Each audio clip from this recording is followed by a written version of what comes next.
Happy birthday dear দিদি ভাই, happy birthday to you.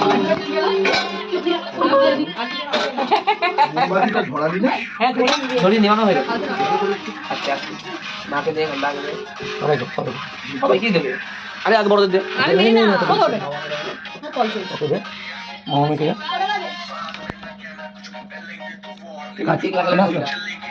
মাই থাকলো না ওখানে, রান্না করতো ওরা রান্নার কি গো মা? বিয়ের পর আমার প্রথম জন্মদিন ছিল, সত্যি খুব মজা হয়েছে। তো কেকটা খুব অসাধারণ ছিল।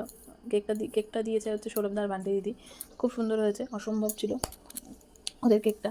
তারপরে যাই হোক সবাইকে একটু কেক টেক খাই দিয়েছিলাম। তারপরে আমি গিফট খুলতে বসে গেছিলাম। যাই হোক আমার কথাটা যদি একটু আটকে যায় একটু ক্ষমা করে দিও, কারণ এটা আমার ফার্স্ট ব্লগ। তো তোমরা নিয়ে একটু ক্ষমা করে দিও, কিছু যদি ভুল হয়ে যায় আমাকে একটু ধরিয়ে দিও, আর কিছু মনে করো না। যাই হোক এখানে আমি অনেকগুলো গিফট খুলেছি। তার মধ্যে প্রথম গিফট যেটা খুললাম সেটা হচ্ছে রূপম আমাকে দিয়েছে। রূপম হচ্ছে আমার একটা ভাই, একই অফিসে আমরা চাকরি করি, কিন্তু অসাধারণ হয়েছে গিফটটা, মানে বলে বোঝাতে পারবো না। গিফট কিন্তু গিফটই হয়, কিন্তু তবুও কী বলতো, কেউ যদি তোমার মনের মতো কেউ যদি কিছু দিয়ে দেয়, তার থেকে অসাধারণ এবং তার থেকে মূল্যবান কিছুই হয় না। তারপরে আমরা একটুখানি সেলফি তুলে নিয়েছিলাম, আমি, দীপিকা দি, রূপম, প্রিয়াঙ্কা, সবাই মিলে একটু বাইরের উঠোনে আমরা একটু সেলফি তুলে নিলাম, যাকে দাঁত কেলিয়েছিলাম। এই যে আমি একটা ফুল নিয়ে হাতে ধরে বসে আছি এবং ওকে বলছি যে কী রে তুই কী করে জানলি আমার এই পছন্দটা, তখনও আমাকে একটু জ্ঞান ফ্যান দিয়ে দিল। যাই হোক এটাও অসাধারণ হয়েছে। আমি প্রত্যেকটা যদি আলাদা আলাদা করেও বলি, সত্যি বলে বোঝাতে পারবো না, এটা আমার অসম্ভব সুন্দর। আমি তো এখন থেকেই ঠিক করে নিয়েছিলাম যে কোথায় কী সেট করবো। যাই হোক যখন সেট করবো তখন একটা ভিডিও আমি আপলোড করবো তোমাদের সঙ্গে, সেটা বলে দিও সেটা। আর এটা একটা কুর্তি পিস যেটা আমাকে মামি দিয়েছে, যেটা আমার অসম্ভব ভালো লেগেছে, কাজটা খুব সুন্দর। এবার আমার বড়মশাই চলে এসেছেন, তাকে আমি এই যে চা দিয়েছি, তার একটু ঠান্ডা লেগেছিলো, আমি বললাম যে একটু চা খেয়ে নাও। আর এই গিফটটা হচ্ছে আমাকে দীপিকা দি, প্রিয়াঙ্কাই ওরাই গিফট করেছে। অ্যাকচুয়ালি ওরা 3টে গিফট দিয়েছে আমাকে, তার মধ্যে একটা গিফট ছিল হচ্ছে আমাদের দুজনের জন্য, যেটা আমার বিয়ে হয়েছে 12ই ফেব্রুয়ারি আর আমার বার্থডে ছিল 12ই মার্চ। তো 1 মান্থ অ্যানিভার্সারির জন্য আমাকে এটা গিফট করেছে ওরা। এটা অসম্ভব সুন্দর হয়েছে। এটা একটা হচ্ছে নৌকো, এবং নৌকোর মধ্যে 2টো কাপেল এবং 2টো পায়রা, আর শোপিস রয়েছে, যেটা আমার খুব ভালো লেগেছে। এটা আমার শোকেসে আমি তখনই মাথায় সেট করেছিলাম, যেটা আমি শোকেসেই রাখবো। খুব সুন্দর জিনিসটা, ছোটোর মধ্যে আমার খুব ভালো লেগেছে।